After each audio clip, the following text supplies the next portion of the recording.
Excuse me, are you the help? The catering entrance is in the back.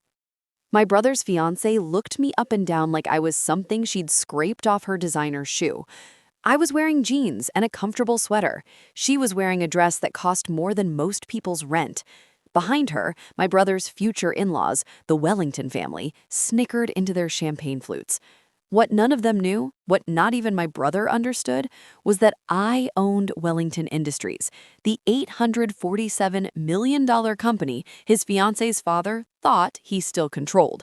The company where my brother had just accepted a generous executive position.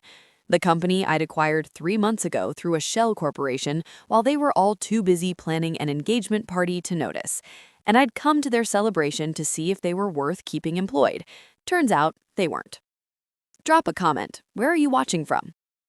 My name is Alex Yen, and I'm the family disappointment. My brother Matthew is 32, I'm 35. 3 years older, but you'd never know it from how our family treats us. Matthew, MBA from Harvard, corporate executive track, engaged to Sloan Wellington, old money, society family, lives in a penthouse downtown, drives a Tesla, wears $3,000 suits. Me, Alex, dropped out of college after 2 years, works in tech, that's all they know, single, live in a modest apartment in the suburbs, drive a 10-year-old Honda, wear hoodies and jeans. To my family, Matthew is the success story. I'm the one who never lived up to my potential.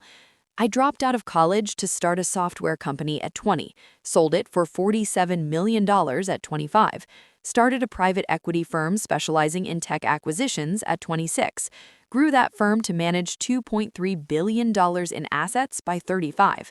I own or have controlling interest in 23 companies, including, as of 3 months ago, Wellington Industries, the company my brother's future father-in-law, Richard Wellington, has run for 30 years. Because the moment my family knows I have money, everything changes. They'll want things, expect things, treat me differently. I'd rather be underestimated and free than wealthy and obligated. Plus, it's useful to see how people treat you when they think you're nobody. You learn who they really are. My brother Matthew called me 2 weeks before his engagement party. Hey, Alex, listen, about the engagement party. Yeah? It's pretty formal, black tie. Sloane's family is kind of traditional. Okay. I'm just saying, if you don't have a tux, maybe you could skip it. No pressure. I know formal events aren't really your thing. You don't want me there. It's not that, I just don't want you to feel uncomfortable. Translation, you'll embarrass me. I'll be there. Alex, I'm your brother. I'll be there. He sighed. Fine, but please try to fit in. The engagement party was at the Wellington family estate. Actual estate, 12,000 square feet, gardens, a ballroom. I showed up in dark jeans, a button-down shirt, and a blazer. Not a tux, but respectable. I was immediately out of place. Everyone else, black tie, cocktail dresses, diamonds, carefully styled hair. Me, looking like I'd wandered in from a coffee shop. The valet looked confused when I handed him my Honda keys. I walked into the ballroom. Maybe 150 people. All wealthy, all connected, all looking at me like I'd crashed the party. Matthew spotted me and his face fell. Alex, you came. I told you I would. You're not wearing a tux. I said formal. This is formal for me. I meant, inside his head, he meant, you're embarrassing me. Never mind. Just try not to draw attention, okay? Where's your fiance? I should say congratulations. She's with her parents. Maybe wait a bit before you... Too late. Sloan Wellington was walking towards us. Sloan was exactly what you'd expect. Blonde, tall, perfectly put together, and radiating the confidence that comes from never having been told no. Matthew, darling, who is this? This is my brother, Alex. Your brother? She looked me up and down. Oh, I thought you were catering staff. The entrance for vendors is actually in the back. I'm a guest. Of course, I'm so sorry. Her smile didn't reach her eyes. It's just, you're not in black tie. I thought, oh, I don't own a tux. Her eyebrows raised. Oh, well, how economical of you. Behind her, her parents approached. Richard Wellington, CEO of Wellington Industries, and Catherine Wellington, society maven, served on 8 charity boards. Sloan, darling, who is this? This is Matthew's brother, Alex. Oh, Catherine's smile was even faker than her daughter's. How lovely to meet family. And what do you do, Alex? I work in tech. Tech? How interesting. Are you a programmer? Something like that. Richard extended his hand. Richard Wellington. I run Wellington Industries. Perhaps you've heard of us? I have. We're always looking for good tech talent. If you're looking for something more stable than startup work, we have an excellent IT department. I'll keep that in mind. Do you have a card? I don't carry business cards. She blinked. Oh, how modern. For the next hour, I was a curiosity, the broke brother in jeans at a black tie engagement party. Conversations I overheard. That's Matthew's brother? Poor thing. I heard he dropped out of college. Sloan said he works in tech, probably customer support something. Did you see his car? A Honda, at least 10 years old. Matthew must be embarrassed. No one was cruel directly to my face, just dismissive, like I was a child playing dress-up at an adult party. Then came the toasts. Richard Wellington stood up to give a speech. Thank you all for being here tonight to celebrate Matthew and Sloane's engagement. When Sloane told us she'd found the one, we were thrilled. Matthew comes from good stock, ambitious, educated, driven. He paused. And we're pleased to announce that Matthew has accepted a Senior Vice President of Business Development position at Wellington Industries. He'll be joining the family business. Applause. It's wonderful, Richard continued, when you find a partner who matches your ambitions, someone who understands the importance of legacy, of building something meaningful, someone who comes from a family that values success. He raised his glass. To Matthew and Sloane, a partnership built on shared values and shared vision. Everyone drank. No mention of me, not directly, but the implication was clear. Matthew was worthy because he was successful. By contrast, I was not.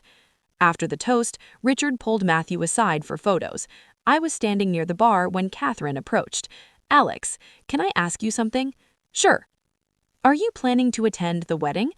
I assume so. I'm his brother. Of course, of course. It's just, the wedding will be quite formal, very traditional, and we want to make sure everyone is comfortable. I'll be comfortable. Will you? Because I notice you're not wearing a tux tonight, and I'd hate for you to feel out of place at the wedding. It's going to be quite the event. 400 guests, very formal ceremony, black tie required. I'll figure it out. Renting a tux can be expensive. If that's a concern, I'm sure we could arrange something. Perhaps Matthew could help with that cost, or we could quietly let you know it's acceptable to skip. No hard feelings, of course.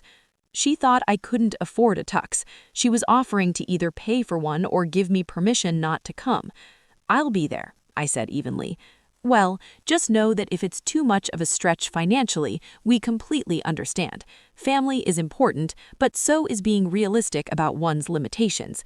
That's when I decided. I'd been on the fence about whether to reveal who I was. Catherine just made my mind.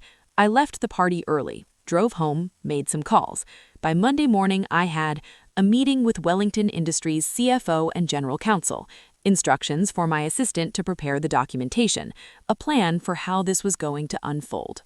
I'd acquired Wellington Industries 3 months ago through my private equity firm, Quantum Holdings. The acquisition had been complicated.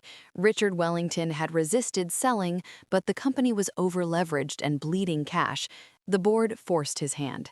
The deal was structured so that Richard could stay on as CEO for 6 months during the transition. He'd report to Quantum Holdings' managing partner, a name that was never revealed publicly. That managing partner was me. Richard Wellington had been reporting to me for 3 months without knowing it. Wednesday morning, I called an emergency board meeting at Wellington Industries. Richard was confused. The quarterly meeting isn't until next month. What's this about? Ownership transition, the general counsel said. The new managing partner wants to meet the leadership team. About time. I've been asking to meet them for 3 months. You will, today. The conference room was full.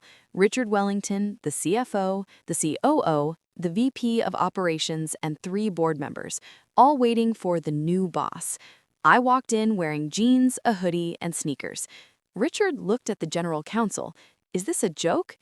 No, Mr. Wellington. This is Alex Yen, managing partner of Quantum Holdings and majority owner of Wellington Industries. The room went silent.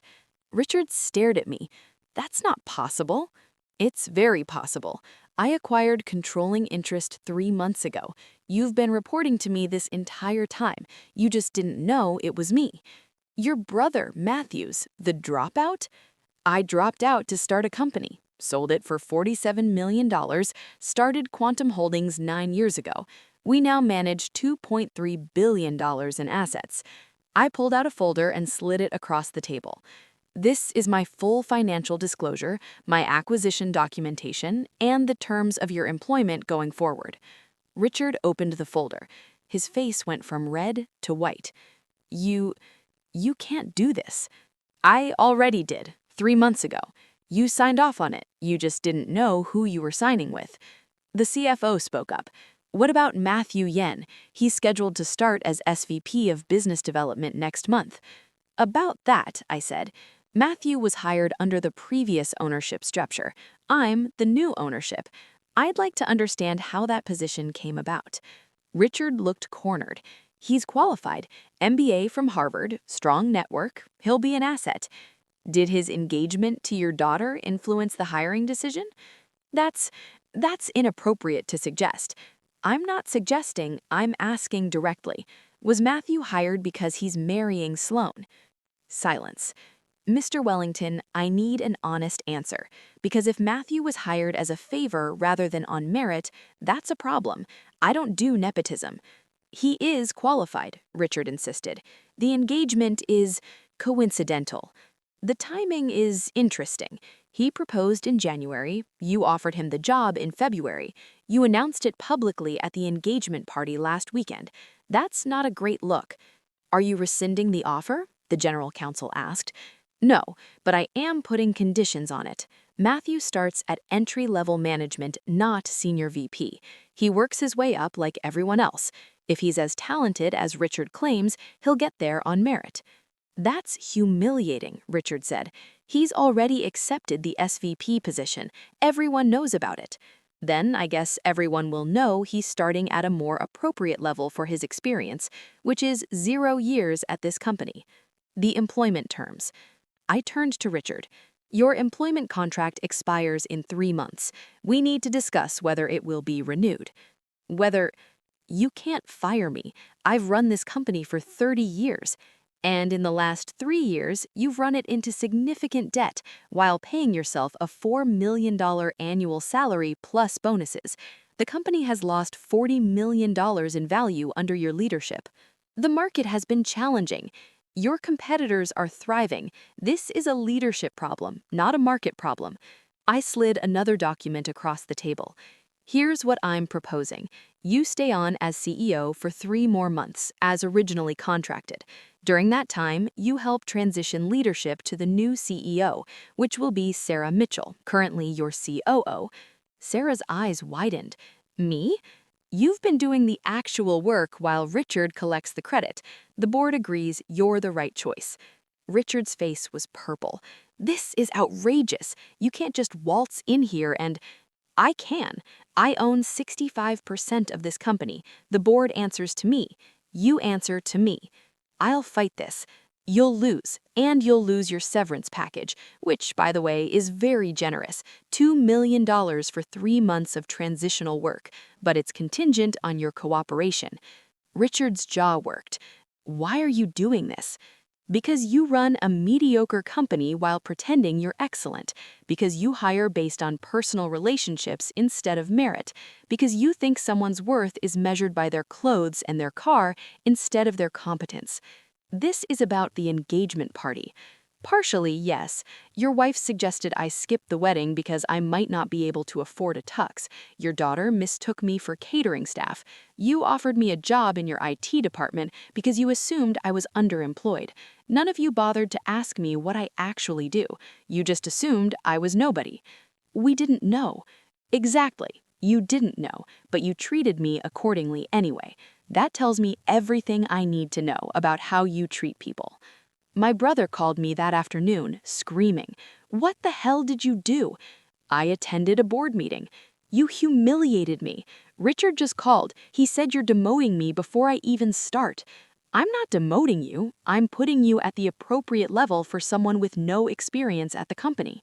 I was supposed to be senior vice president. That was nepotism. You were hired because you're marrying Sloan, not because you earned it. So what, you're punishing me? I'm treating you like any other new hire. If you're good at the job, you'll move up quickly. If you're not, you won't. This is insane. You're ruining my life. How am I ruining your life? You still have a job. It's just a different position. Everyone knows about the senior vice president role. I announced it at the engagement party. Now I have to tell people I'm starting as a manager? If your ego can't handle starting at an appropriate level, you don't have to take the job. You know I can't turn it down now. It'll look like I couldn't handle it. Then I guess you'll have to handle it. Why didn't you tell me? His voice broke. Why did I have to find out from Richard that my brother owns the company? Would it have changed anything? Of course it would have. How? Would you have been nicer to me? Would your fiancé not have mistaken me for catering staff? Would her parents not have treated me like a charity case? You all made assumptions about me based on how I looked and what you thought I was. Now you're mad that those assumptions were wrong, but that's not my fault. That's yours. I'm your brother, and you were embarrassed by me. You told me to try to fit in. You hoped I wouldn't come. Don't pretend this is about family. This is about you being upset that I'm not who you thought I was. The Wellington family. Catherine Wellington called next, much more diplomatic than Matthew. Alex, I owe you an apology. Do you? I made assumptions about your situation. That was inappropriate. I hope you'll accept my sincere regrets. Why are you calling? I'm calling to apologize and to ask, is there any way we can discuss Richard's position? He's devastated. This company has been his life's work. Then he should have run it better. He made some missteps, yes, but 30 years of service? 30 years of collecting a paycheck while the company declined. I'm being generous by keeping him on for 3 months. Surely there's room for negotiation. We're going to be family soon. Are we? Because I'm not sure this wedding is going to happen. What do you mean? I mean, Sloan is marrying Matthew at least partly because she thought he was getting a prestigious position at her father's company. Now he's not. Now her father is effectively being fired. That changes things, doesn't it? Sloan loves Matthew. Does she? Or does she love the version of Matthew who's a senior vice president married into the Wellington legacy? That's a terrible thing to suggest. Then I guess we'll see. If the wedding still happens, I'll know I was wrong. If it doesn't, well, that tells me everything. The wedding was called off 3 weeks later. Not publicly canceled, just postponed indefinitely. Matthew called me destroyed. She left me. Sloan broke up with me. I'm sorry. No, you're not. You did this. You humiliated her family, you demoted me, and now she's gone. If she left you because of your job title and her father's situation, she didn't love you. She loved what you represented. That's easy for you to say. You're not the one who lost everything. You didn't lose everything. You lost a fiancé who was marrying you for the wrong reasons and a job you didn't earn. What you have left is real. I have nothing left. You have a job, if you want it. You have family. You have the opportunity to build something on your own merit instead of riding someone else's coattails. I don't want your charity. Then don't take the job. But if you do take it, know that I'll treat you exactly like every other employee. No favoritism, no special treatment. You'll earn everything you get. Why would you even offer it after everything? Because you're my brother, and I believe you can succeed if you're willing to work for it, but I won't hand it to you. Matthew took the job, started as a management trainee, bottom of the ladder. For 6 months, we barely spoke. He was furious, humiliated, resentful. Then something shifted. He was good at the work, really good. Promoted to junior manager after 6 months, to senior manager after a year. 2 years later, he's director of business development. He earned it, and our relationship improved, slowly. 2 years after the engagement party disaster, Matthew and I had dinner. I owe you an apology, he said. You do? I was embarrassed by you. At the engagement party, before that, always. You didn't fit the image I had of what success looks like, and I was wrong. Yeah, you were. You could have told me about the money, about Quantum Holdings, about Wellington. Would you have believed me? He thought about it. Probably not. I would have thought you were exaggerating or lying. Exactly. I had to show you. It was a brutal way to learn. You treated me brutally. So did the Wellingtons. I just gave you what you gave me. Fair enough. Do you understand now why I keep it quiet? Because people treat you differently when they know. Because people treat you how you look instead of who you are, and I'd rather know who people really are before I tell them who I am. Our parents still don't know the full extent of my wealth. They know I did well with my business. They don't know I'm worth $300+ million personally. They treat me the same as always, like the quirky son who didn't finish college and works in tech. And I prefer it that way, because the people who love you for you don't need to know what you're worth. They just need to know who you are. Wellington Industries is thriving under Sarah Mitchell's leadership. Revenue up 40%, profit margins improved, company culture transformed. Richard Wellington took his severance and retired. He occasionally gives interviews about selling at the right time and knowing when to step back. He never mentions being forced out. My brother is engaged again to a woman named Jennifer, who's a public school teacher. She has no idea how much I'm worth. She doesn't care. She loves Matthew for who he is, not what position he holds. The wedding is next month. Casual outdoor ceremony, 50 people. I'm the best man. At Matthew's bachelor party, low-key, just close friends, he asked me to say a few words.